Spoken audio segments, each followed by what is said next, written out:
Au cœur de la vision du chef de l'État, Félix-Antoine Tshisekedi Tshilombo, c'est le peuple. Au centre de toutes ses actions, c'est le peuple. La motivation de sa politique, c'est le peuple. Alors, pour tout savoir sur un peuple fort et son président, suivez le Peuple d'abord télévision, la chaîne sacrée.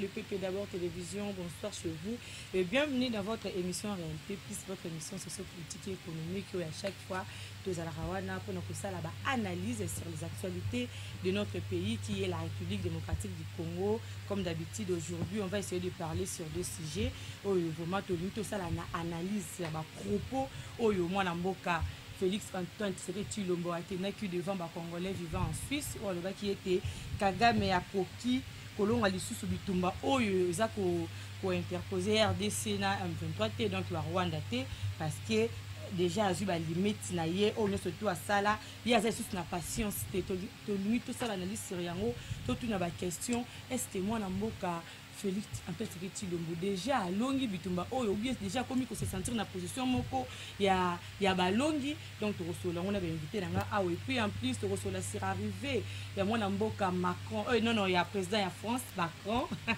Emmanuel Macron oh déjà azali na makolo na ye awa na moko ya les 4 donc ça la bon samedi tout le monde qui ndenge ba réaction ba tebele et puis ba mouvement citoyen ndenge ba kei ko se pour protester liboso ya ambassade ya France donc ils avaient vraiment mbulu équipe mbilinga to solo yango a moi muketo mekakoyeba si réellement arrivé wana ezali potentiel pour la République démocratique du Congo influence tango ezali nini est-ce que ekozala na elonga et surtout na etali bongo situation ya insécurité dans l'est du pays ya mboka na biso République démocratique du Congo na yango nazalinga moko te na plateau na ngai toza bongo na ndeko Maître Michel Tiamala au Azali Bongo, un cadre et membre ya RCD, il y a quand même on a docteur Ivan Ilunga et puis à cause de la yemo côté la ngambo union sacrée à cause de la bongo ndeko Jonathan Kaozi il y a parti politique APCO au kambami bongo na Etienne Kaozi susu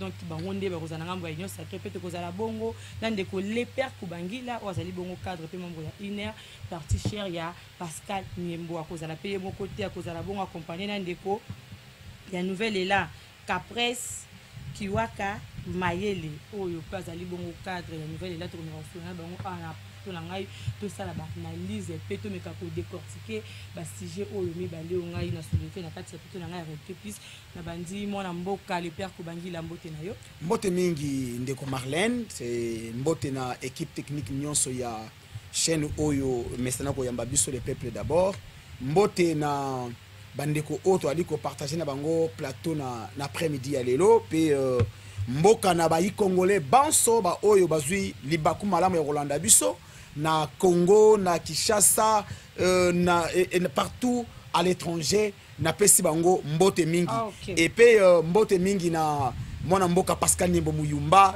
le père des opprimés, oyo ngana zo benga mikolo oyo la solution au problème de la population congolaise. Et puis baninga no ya iner na pesi bango mbote et na banzi to repasser une très bonne émission ensemble na baninga na ngai. OK, merci beaucoup Mwana mboka Capres Kiwaka, cadre nouvelle de l'ambote. Merci madame pour l'invitation na bino. Na pesi ba co-débatteur na plateau mbote. Je crois que débat na biso na plateau lelo et vous la républicain et vous la centrer justement na ba valeur intrinsèque ya République démocratique du Congo surtout la période oyo précaire oyo peuple na biso bazo traverser. Je crois que ma question na yo la réponse na biso et vous rencontrez de manière valable. Ok, merci beaucoup Ndeko Kiwaka. Je pense qu'aujourd'hui, vraiment, peut-être été plus riche parce que recevoir un invité au Bazali, nouveau, na kati ya été plus maître Michel Chamala. Mbote mwana mboka Marlène na kosepela makasi na profiter na occasion yo pesinga micro na yo pour na pesa mbote longonya makasi na lingomba na mobimba RSD, Rassemblement pour la souveraineté et la démocratie au ekambami epa ya mwana mboka Dr Ivan Ilunga oyo nazali secrétaire général en charge de la communication et porte-parole ya parti. Na pesipe longonya makasi na bana mboka oyo batelemi sinzili pona kotala boyeyi ya président oyo ya mikili ya France pona koloba ete boyeyi wana ezala boyeyi ya complaisance te mais ezala boyeyi ya masolo oyo ya solo Macron aya parce que azana occasion moko ya suka oyo ya koyebisa bana mboka bosolo pona makambo ekotala monyele ya mboka Congo na biso babengi este donc infiltration poto monake ameka ko soutenir Rwanda ngonga molai oyo komi na ngonga muke oyo akoya poete na micro ya ndeko lusakweno ameka kobuka lukuta meto kozela ye maboko ya kofungwa mapoeta ya koloba bosolo na bana mboka Congo motema ezala ya kokita. Ok, merci beaucoup maître Michel Ndeko Jonathan Kozi mbote na yo taozi plutôt madame Marlène de mbote mingi na bateau toujours kabula na bango plateau. En tout cas, la remercie d'abord pour notre émission dans la première fois dans les cas où on a l'intervention de près et de loin. Et concernant aussi le sujet, pour nous donc toujours c'est la président Macron aya awana RDC aya pour éclaircir ici donc vérité nyon sowana donc na pesi sous pe mbote na parti na APC ko président na ngai Etienne Kaozi na pesi mbote na autorité morale na ngai monsieur Laurent Batumona na pesi bae Congo mani nyon so mbote en tout cas. Ok, merci beaucoup moi la mboka monsieur Chamana zongeli na yo parce que sur le nom du Cambou et Talibongo, le monde de jeux pour les vagues qui s'y gèrent et arrivé à Macron. On va tout faire tout côté en analyse et bah propos moi l'ambo fait Tilombo à tenir devant bah Congo Manu bah Vivaka na Suisse pour notre télé. Ah oui, Talibongo, Makambo Oyo, de Kagame, Azali Kosala. Arrivé à Macron, tout le monde va belé. Belé bah Congo Manu. Le mouvement citoyen ba telemeli yango ba lingi yango te donc tous avez na début déjà au kotaki na date de l'entrée du jeu. Merci beaucoup mwana mboka na bososoli ya mutuna na yo na kolongola nanu matalatala na ngai poete okoti na mozindo ya oyo kutu toyelaki awa ndenge ba français baloba ete la question qui taraude les esprits et loba na mboka nyonso toute tendance confondue réunis de manière tout azimite derrière les intérêts de la République. Pour na koloba ete la patrie ou la mort. L'automoni mangomba ya opposition, mangomba ya société civile, mangomba ya majorité, na ba mouvement citoyen, balobi ete iyo toloba munoko obe moko pona intérêt ya engumba na biso, pona intérêt ya mboka na biso, oyo bandeko na biso FRDC mapinga ya lokumu bako bundela butu moi.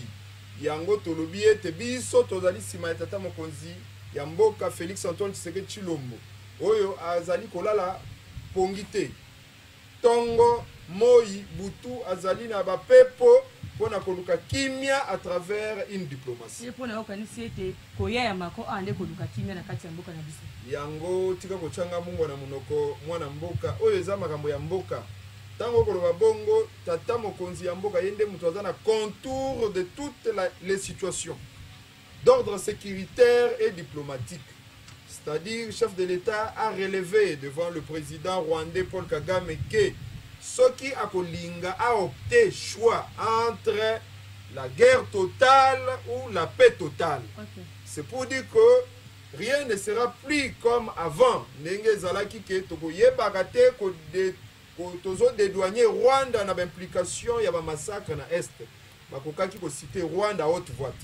Lelo Félix Antoine Tshisekedi Tshilombo aye po na webisa bana mboka na parlement réuni en congrès que mutu azali ko bundisa biso ezali Rwanda tokoki kokende par le dos de la prière te c'est-à-dire que lokola biso toko soutenir tata mokonzi ya mboka lokola tata mokonzi ache au centre de préoccupation masolo po ete soki masolo esimbi te nde tokei sikoyo kosimba manduki mais mpona koloba ke manduki esimbami epai ya mapinga ya mboka na biso FRDC tokozela Emmanuel Macron aya makambo alobi kuna na mboka na ye wana ezokoengage ye mais topesi ye mwa ngonga ya koyoka ye na mabele ya Congo na ancêtre na biso bayoka ye a condamné ndenge ba condamnaki Ukraine ndenge ba condamnaki Russie na guerre oyo epozaki Russie na Ukraine yango tokozela ye aya ko condamner de manière effective le Rwanda. Au cas contraire nous allons tirer les conclusions ya visite ya Emmanuel Macron na mabelo ya bana mboka. OK, merci beaucoup mon mboka Michel Tchamalande pour le père Kubangila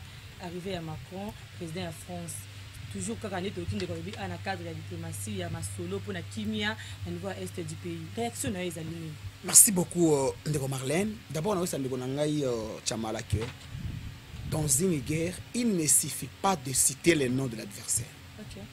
Ce qui est important, c'est avoir une armée dissuasive, c'est avoir les équipements capables pour faire face à l'ennemi. Je me sens très mal à l'aise. Est-ce qu'il y a une guerre dans Mokili et si là pour ma déclaration? La réponse est non.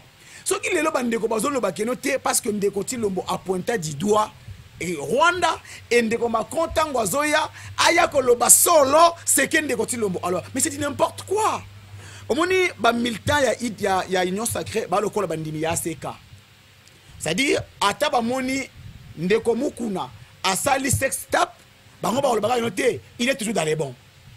Ataba moni na ba tatouage non, il est toujours dans les bons. Or c'est pas ça. Madame, c'est qu'on a la salle sextape na politique. Comme exemple mais sextape ya politique ezali autrement le pouvoir union sacré. Net IDPS fait un communiqué pour asenga batunaye ba kende ko yamba le bourreau des Congolais qui est M. Macron. Parce que pas plus longtemps que baloba kinini Macron égale Kagame, Kagame égale M23. Okay. Mais aujourd'hui, les mêmes personnes qui ont critiqué Macron hier, demain ils seront dans la rue pour aller recevoir celui qui finance l'armée rwandaise et l'M23. Quel contradictoire. Stratégique. Madame, on ne badine pas avec l'intégrité territoriale. Et on ne badine pas avec la vie d'une nation.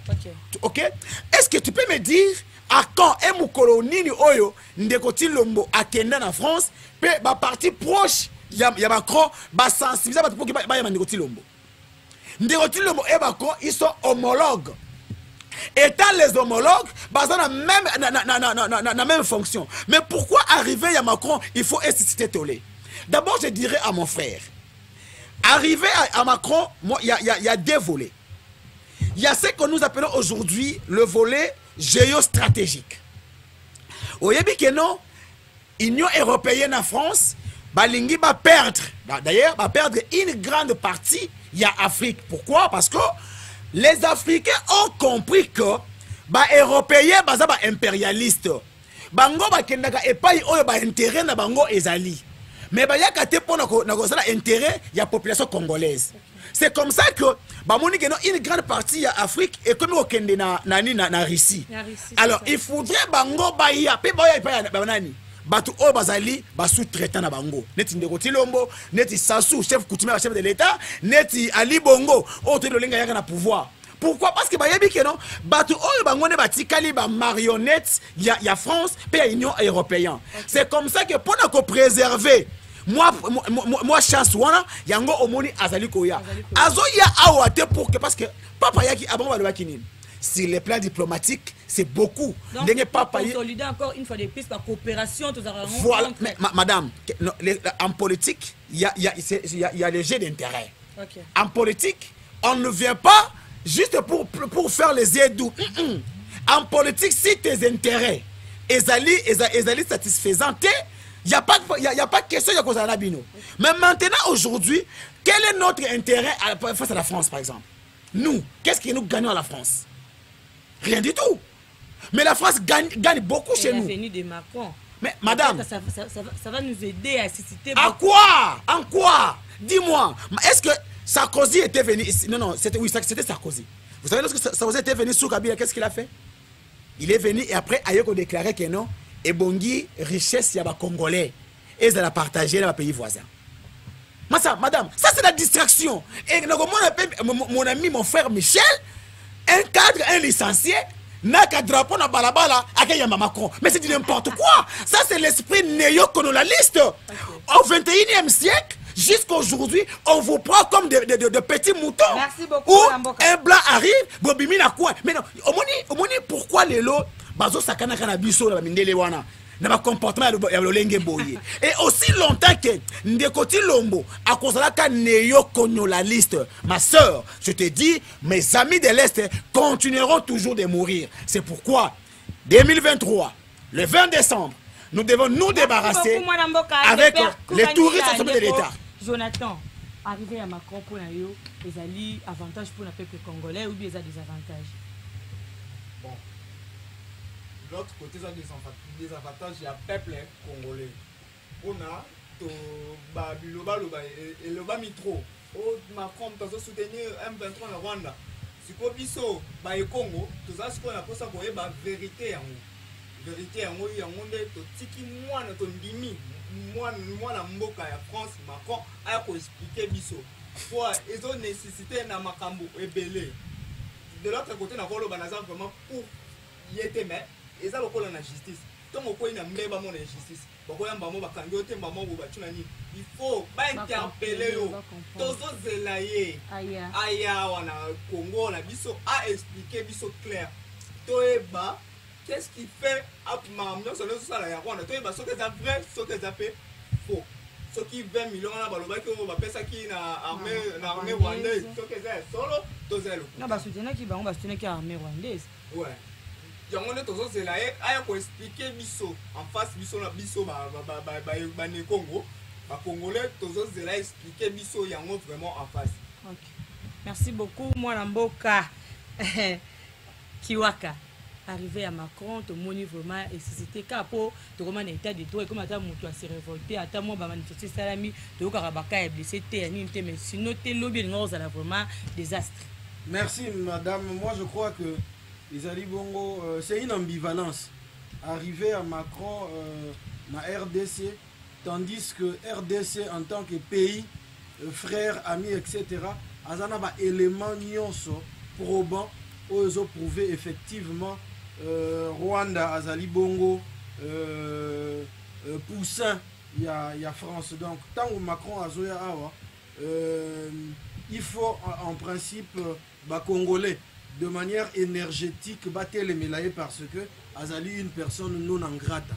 Gouvernement naïe, pouvoir naïe, ils allaient pouvoir oyo, ils allaient bon entretenir justement la force négative oyo bazali pour combattre RDC na partie est de la République démocratique du Congo.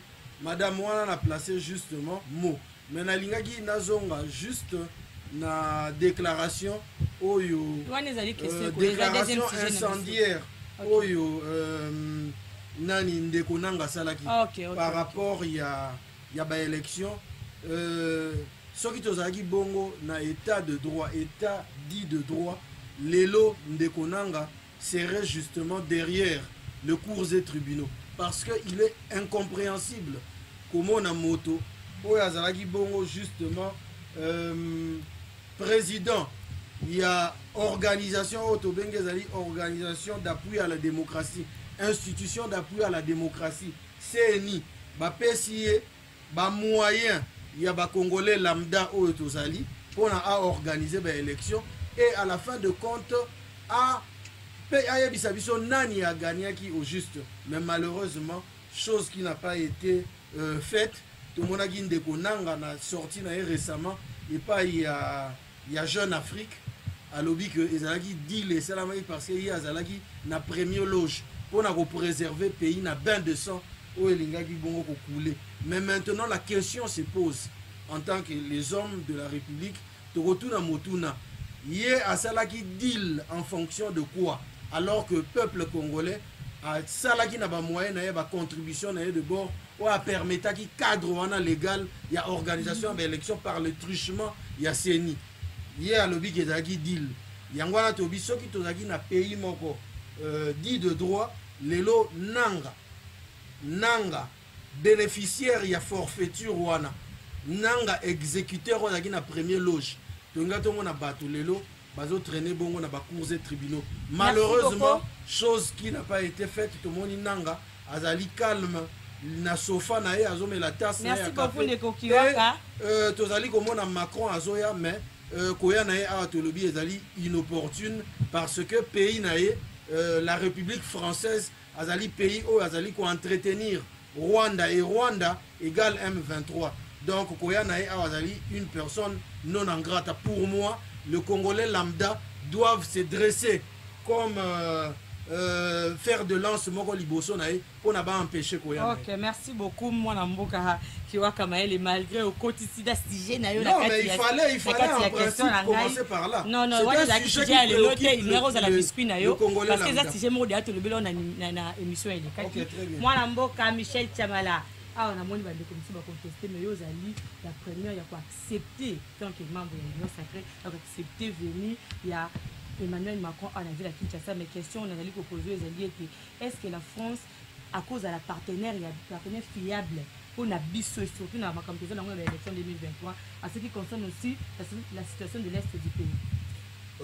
Vraiment, merci beaucoup, madame. Je crois qu'en face de moi, je suis en face des opposants. Okay. Opposant oyo ya liboso ndeko le père oyo ayebi ba notion mingi te ya droit international. Vous savez, en droit international ezali na mibeko oyo auquel on doit respecter scrupuleusement ce que chef d'état. Okoki ko sala makambo mususu boye par rapport à état d'âme te. Ozomona ozali ko kamba et tout le ya bato ozali ko kamba ozana destiné ya mboka. Toyebi solo parce qu'il y a des actions, il y a des témoignages, il y a des preuves qui attestent que la France a soutenir les rebelles ou M23 par rapport à la formation, par rapport à moyens logistiques et consorts. Mais c'est là sur le plan, il y a bonne relation internationale, de bon voisinage et de coopération internationale. N'empêche pas la République démocratique du Congo de se réveiller ipso facto de prendre une très grande décision non réfléchie. Parce que, en qualité de nini et tout ça, je vais te rafraîchir la mémoire pour te dire que ce n'est pas la personne de Macron, messieurs, c'est la France. Macron a porté tandar peu drapeau, il y a France, ils mboka ezali ko gérer comme ezali ko présider présidence, il y a Union européenne, messieurs. Na Union européenne tozana tout luku ya bamboka boye ya Macron awa non seulement la situation sécuritaire de l'Est que le président de la République Félix Antoine Tshisekedi Tshilombo a présenté cahier de charges, il y a déroulement, il y a densité, il y a insécurité actuelle. Ndeko Macron pe azoyana 152 investisseurs français bakoyana délégation na ye. En dépit de ça, aux autres se reposent dans l'opposition, au yébité que ezali na sommet, en dépit ya visite na ye, sommet économique et qu'on a organisé. Na boye ya Macron. Ça dit que on va passer les phases ya koloba makambu ya sécurité, tokoko tapé na phase oyo bako sololana état congolais makambo etali coopération économique botombo miwa ya ekolo Congo. Ozoye bakemboka na biso ekoki ko se promouvoir kaka yango mokote ko s'épanouir yango mokote ezali pe na posa ya ba mboka mususu comme la France azali pe na coopération na ba mboka mususu sur diverses actions économiques. Yango chef de l'état congolais alobi ete azali na cahier de charges oyo azozela ndeko Macron aya pour a présenter cahier de charges wana avec tous les éléments pour que ye ameka koloba discours oyo ye akoki koloba na France kuna aloba ngo na mabele ya bana mboka ndenge ko débatteur pembeni na ngai alobaki ko senzela ke je ne veux pas m'opposer na bato oyo bakotelemela boye ya Macron parce que na ngambo moko tokozala na bato oyo bakozala lisu likolo ya lisu bakoyebisa ye ke yo koteli badongolo misu bato bakobundisa biso bakoboma batata na ba mama na bana na biso. Mais dans angle mususu en tant que gestionnaire chef de l'état ne mutuazana gestion mobimba yebi contour ya makambo nyonso d'ordre diplomatique ya koboya te bana mboka bako telemela Macron po bayebi bango baza ba opposant baza na gestion te bakoyeba te kubokamba bazokamba te bayebi déroulement ya makambo diplomatique ndenge ezokendele te. Chef de l'État ayambaki Rwandais Paul Kagame ayaki. Ce n'était pas pour dire que toza en conflit te. Toza en conflit ba ambassadeur na bango bayaka, ba émissaire na bango bayaka. Masolo musu esengaka pe ke chef de l'État na biso atindaka pe ba émissaire na ye kuna bokende bokuta na Kagame bo pesa cahier de charge maloba onga na tindeli bino bango bazaka ba envoyer. Ndenge ndeko wana boy Macron azoya na batu na ye po ete tomeka ko scripté makambo oyo nyonso biso tokoloba na musika to discuter na ye pene awa. Voyez-vous que la France, soit Macron, la personne de Macron, bah, vous allez vraiment un partenaire très fiable. Ndenge ndeko nanga alobaki ke bako condamner mutu na musika te. Tango toko solo la makambo nyonso ezala eleka kaka na lisolo. Eza ndenge chef de l'État Félix Antoine Tshisekedi ndenge omoni bazo attaquer Congo mais ako exclure phase ya négociation azoko tambola na ba Nairobi partout ako exclure phase wana te même na guerre ezobunda na Ukraine ba exclure phase ya négociation te. Négociation érotique à la permanente comme voie de sortie. C'est comme ça que le chef de l'État lokola ya moni ke batu wana baza soutenu par des forces obscures plus fortes que Bango, yango moni chef de l'État l'obité. To benga nanu tata oyo azoko kobata masima ya Kagame. Oyo azako alimenter Kagame en armes, en munitions, en logistique, tout. Aya, to meka ko présenter, to échanger. To la kisaye réalité obiso tozui na ba preuve. Cela n'est pas exclu. Ndenga na koloba ndeko nanga ndenga lobaki makambo ya nanga. Je vais encore enchérir pour dire que ndeko nanga opposant à mauvaise position. Batika na nostalgie ya ba makambo ya 2018. Denga koloba ke nanga efwa kangama. Mais bino nde boko ke ndofunda nanga. Oza nanga ya ozolela na plateau te nanga kangama. Oyebi cour international ya justice ezali. Soki nanga atrikaki poete bino bo perdre na mapono. Ba PV ezali bino bato alamuka consort sutuka na ko tanga bino te bozali esanga. Boze belé na bandeko le père. Opposition n'est pas na oyeba mingi te akopesa longonya na président na ye oyo kutu akima mboka zawa te na mboka pona obundela mboka biso ba maître Michel Chamala toza na plateau to obundela mboka président na ye azana mikili ya poto akopesa ye mbote ndenga zolia bifuteke mais ye moko le père ne mutu na plateau pona obundela mboka. Merci beaucoup mwana mboka Michel Chamala ndeko le père Kubangila. Ah bah le biais de négociation il a la raté même si na réussi négociation ezali kaka mona mboka makonso kazo ya weza par rapport à négociation au moins ndenge pe qui entre Paul Kagame et puis na biso ah mais question to tuna ki mettre Michel Ezaki est-ce que France Ndaza livre vraiment partenaire à kozala partenaire fiable pour la RDC? D'abord je suis très mal à l'aise parce que ndikonanga Michel a l'information te omoni le mal avec bataille union sacrée zanini balinga kotanga te baza ba ennemi ya kotanga balinga ka kosala ba recherche te po ba yeba makambo. Et azokosa awa koloba ete France nde ezali ko occuper présidence ya Conseil Union Européen. C'est faux mon frère, c'est pas la France, c'est la Suède. OK? C'est la Suède donc c'est un livre sa population congolaise s'il te plaît. Le bac est consacré bango. Les mal avec vous c'est quoi? Vous réfléchissez de la même manière que nos amis qui restent sous le bois limité. La France actuellement a occupé la présidence du Conseil de sécurité des Nations Unies. Mais l'Union européenne c'est la Suède. Ce n'est pas la France. Tu peux noter, prends le stylo. Parce que prochainement, ça c'est grave. Hein? Donc tu dois même les étudiants maintenant, quand tu mens comme ça dans un plateau aussi sérieux. Aussi, il a parlé du droit international. Est-ce que tu veux juste me donner juste, tu es juriste, donne-moi juste un article du droit international qui parle de l'hypocrisie diplomatique. Ou même si que non, c'est votre ennemi, vous devez... Donc même aujourd'hui, Kagame venait ici, vous devez le recevoir parce que c'est la diplomatie, c'est le droit international. C'est ce que tu veux dire aux Congolais. Madame Marlène, d'abord, il faut qu'on y ait Monsieur Félix Tshisekedi Antoine Tshilombo est le partenaire du club Paris Saint-Germain. N'est-ce pas? Ce club Paris Saint-Germain, c'est un club français qui est soutenu par le Rwanda. Nous vous avons toujours dit que Tshisekedi est complice de ce qui se passe à l'est du pays. L'argent de la République soutient le Paris Saint-Germain, l'argent de Rwanda soutient le Paris Saint-Germain. Vous avez des preuves. Qui ne le sait pas? Oui, bien noté. Mais je t'informe alors. Oui, oui. Mais c'est qui même a pris des photos avec Aki. Non, non. Mais je te dis, il y a le supporter. Mais je t'informe, non, c'est un partenaire. Pas partenaire, c'est un supporter. Tu comprends? C'est un partenaire. Alors, aujourd'hui, qui est Tshisekedi? D'abord, Tshisekedi, Kagame est son parent du pouvoir. C'est lui qui... Mais je te dis que notre Kagame, c'est lui... Madame, wuta biso tobota mana mboka oyo. Mutu ya liboso amema Kagame na mboka oyo ezaki nani?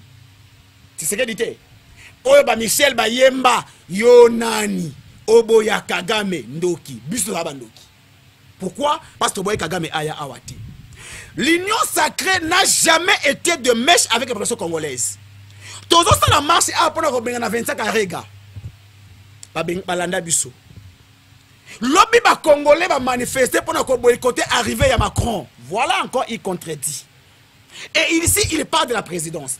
J'ai vu M. Kabouya d'abord avec une lettre qui a beaucoup de fautes administratives. La lettre qui commence par la présidence, mais qui est signée par Kabouya, sans aucune qualité et titre. Il est avocat. Voilà quelqu'un qu'on nomme secrétaire général d'un parti présidentiel. Est-ce qu'à l'IDPS, on peut nous dire, est-ce qu'il y a la présidente et le secrétariat? Qui est le président? Voilà les gens qui veulent diriger le Congo. Qui ne maîtrisent même pas des notions élémentaires du droit. Je ne suis pas, je suis ingénieur en télécommunication. Mais de telles erreurs, ce n'est pas un secrétaire général qui peut les commettre.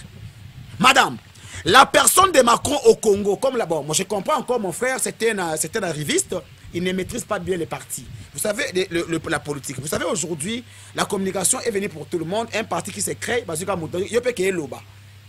sa coaching, sa idéologie, c'est ça qu'il dit. Macron a eu d'abord, à contredire, il y a le lobby qui est noté, France et la stima bango. Mais il y a le lobby, donc, autres ils ont les cas. Aïe bien noté, et bon, Macron a le bas, ah, tu soutiens la Rwanda, ok, tu peux faire Kambongo, mon frère. Je pense que non, et bon, on ose la coacher.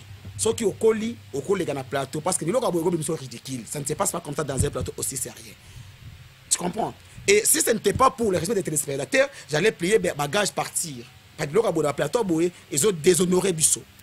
Ça, c'est la honte de la République. Donc, l'union sacrée. Donc, mais c'est ce qu'il a dit à ses communicateurs. Que bon que nous regardons la télévision, et tous de la Macron, awa, alobela Bissot. Voilà ce qu'il a dit à ses communicateurs. Vous comprenez? C'est grave. Madame, j'ai suivi l'ancien Premier ministre Dominique Villepin, français, qui lui dit: nous ne pouvons pas continuer à compter sur le soutien des Nations Unies. Nous devons prendre nos responsabilités en main comme un État. Nous devons décider comme un État. L'avenir du Congo n'appartient pas à la France. L'avenir du Congo n'appartient pas à l'Union européenne. L'avenir du Congo n'appartient pas aux États-Unis d'Amérique. Mais l'avenir du Congo, c'est pour le Congo. Okay.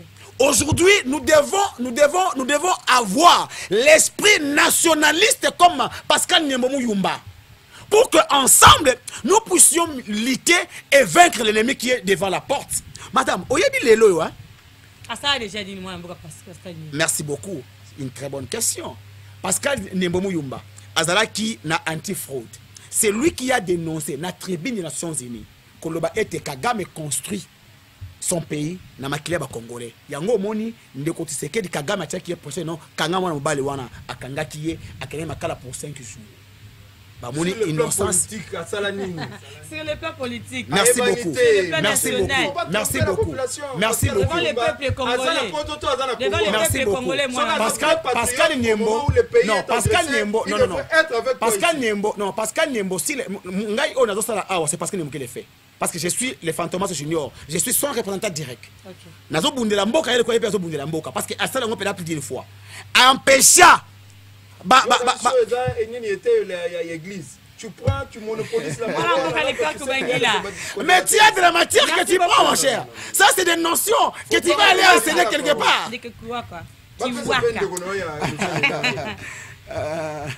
Macron, le monde va mettre Michel Alobaki par rapport au Italie, bon, arrivé à Macron, il y a une question qui était est-ce que croyez-vous que la France est allée cause à la partenaire fiable pour la République démocratique du Congo?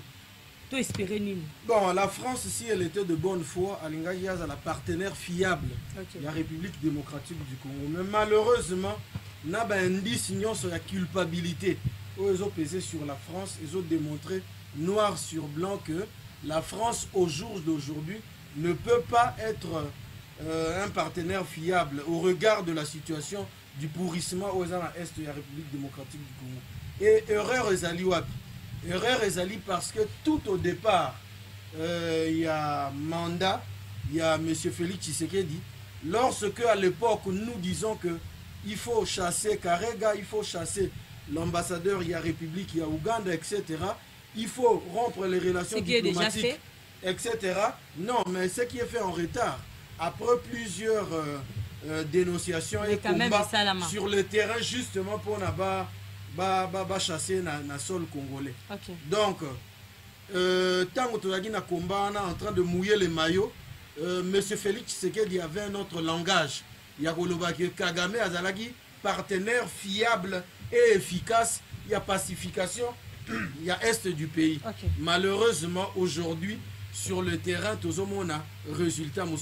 Donc, aujourd'hui, la nécessité, c'est que la République démocratique du Congo doit construire son armée à travers de grandes réformes et permettre à Bissotos à une armée dissuasive, républicaine, pour faire face aux forces négatives.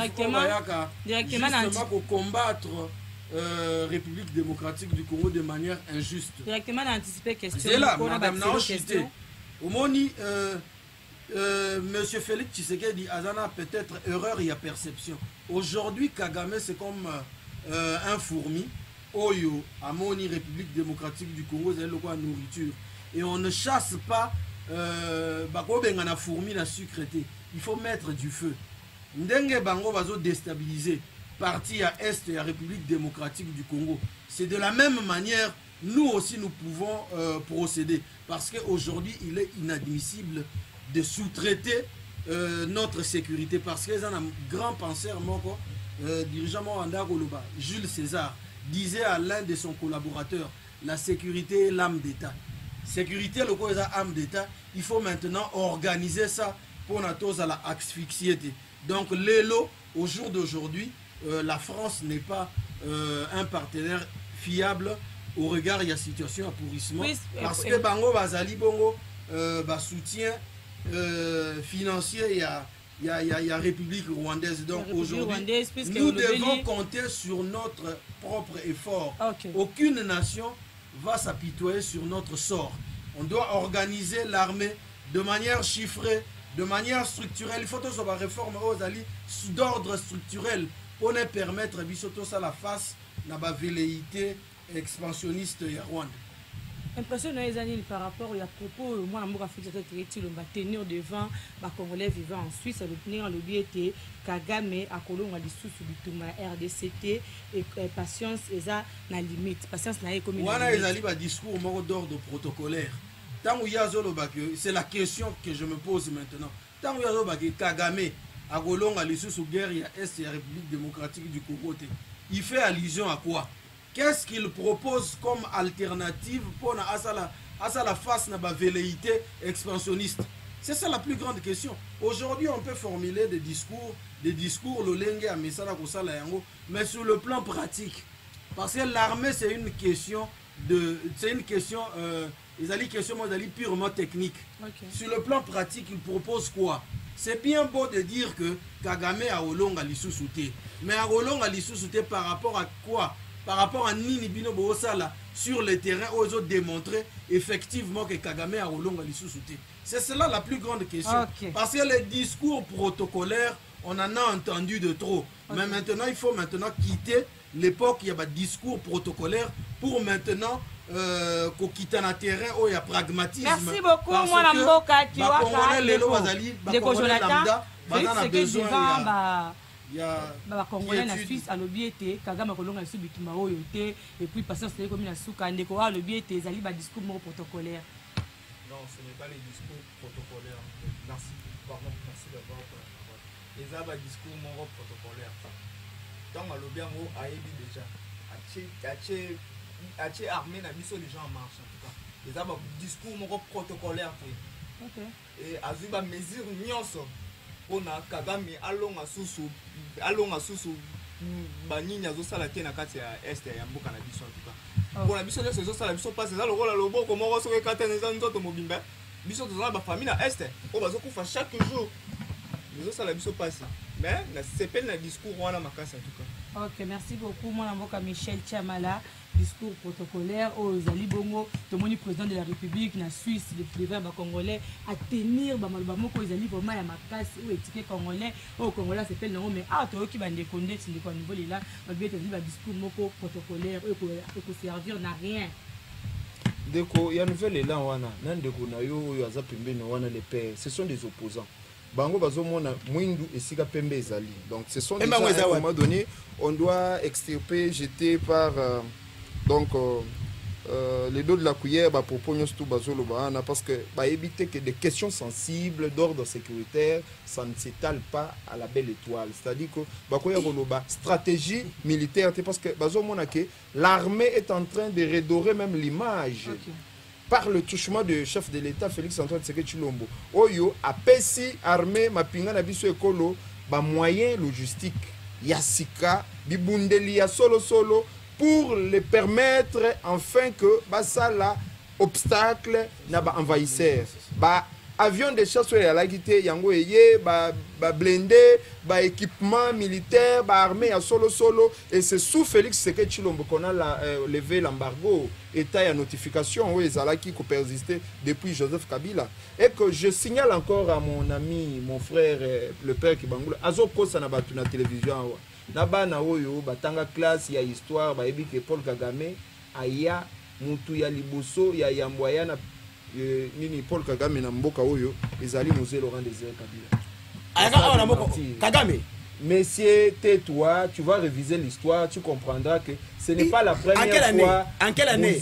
Non, donne l'année. Kagame aya na mboka oyo. L'année. Écoutez, maîtrise-toi. Tu es opposant, tu es en train de transpirer. Au moins, ignorance, quand tu ne sais pas, tu es agité dans sans histoire. Il faut te rafraîchir la mémoire pour comprendre que Makambo Binobo Lobake, Kagame ndi aza parrain ya Félix Tshisekedi, c'est parce que Kagame a été chef de l'État pendant le règne ya Maréchal Mobutu.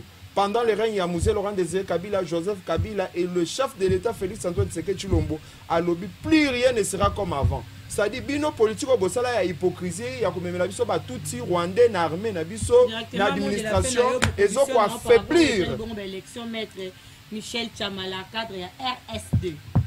Yango na lobby ete biso tozali ba oyo tozali prêt pour aller aux élections. C'est nos amis de l'opposition en mauvaise position qui ne sont pas prêts pour aller aux élections. Yo moni ko tota enrôlement na bango et banité ba s'enrôler.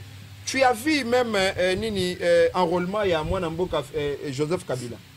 Enfin qu'on s'enrôler pour montrer à la face du monde que il est en désaccord. Oui, je te donne une information. Mais opposant à Joseph Kabila, il pouvait te donner une information parce que Ndeko Shader ya lobi ke bango ba ko s'enrôler te. Tomoni moko na moko mibale ba komi ko se retirer ba ke ko s'enrôler et que nous avec ayant des informations fiables tout comprendre que bana mboka ya PPRD ba kozo bande peuple a commis mature éveillé bazali ko s'enrôler na bandaku na bango pour que le moment opportun babimisa ba carte d'électeur mais autorité morale na bango Joseph Kabila Kabange a s'enrôler à ciel ouvert devant tout le monde nde alakisi ete que il est en désaccord makambo bango bakosa ka batu wana boye et monani ke bosolo bakosa na bango batu la classe politique de to monaki bande ko lumanu bande ko boshab baye ko rejoindre biso na union sacrée directement mon de la fin na yo petite proposition na yo par rapport à l'élection. Merci beaucoup madame Marlène Oyebi et tout ça nga sonne comme on a un intellectuel a relayé biloko ya parlement de Bouya Balabala. Alors bah que non Kabila s'enrôler. Mais ça c'est la honte non? Ça c'est la honte franchement. Na mona ki moko na mona ki moko no ba que non show ki tundo à s'enrôler. Donc à des accords. Ma sœur, nous sommes du pouvoir, nous avons des informations. Madame. comment l'humain est de l'union sacrée. Bon, chef est de l'union sacrée. KBS est enrôlé où? Et encore, c'est grave. Donc, maintenant, mon frère remet en cause la CENI pour dire que Batu Bazo s'enrôle dans Bandakou na Bango. Voilà maintenant. Maintenant, CENI, t'as la l'union sacrée na Bino Yeyo. Le coup, la Bino Bazo faire enrôler Batu na Bandakou. Il y a des bureaux maintenant qui sont Bandakou. Est-ce que ça, c'est la crédibilité du processus électoral? Regarde-moi ça. Mon frère. Non, ce n'est pas langage.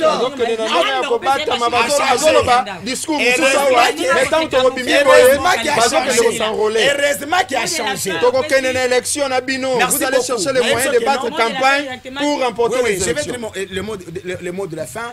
Ma soeur, Nazo dénoncer une chose. C'est grave. En 21e siècle. J'ai été victime.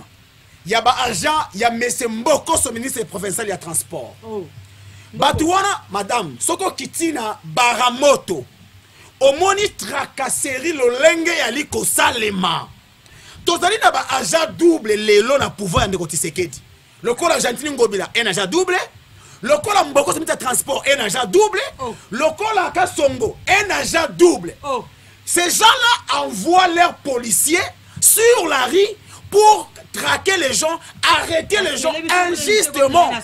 Et aussi, il y a un agent, je chute par là, il y a un agent double. Madame administratrice, il y a Wenzama Tété. Une autorité étatique qui est agent double. Un ministre de transport après mission pour que tu puisses témoigner et affirmer tes avis. Je suis prêt. J'appelle M. Moko, son excellence ministre de transport. Je suis en face d'un avocat. Chers téléspectateurs, bonjour, c'est Marlène Malela. Désormais, suivez votre émission Réalité Plus sur la chaîne Le Peuple d'abord. L'émission en question va nous aider à analyser des faits sur l'actualité de notre pays, qui est la République démocratique du Congo. Mesdames et messieurs, cette émission depuis du FASIC, donc il fait des bonnes choses. Donc il y a Malam Komelayo, Maman Nabaya. Merci beaucoup.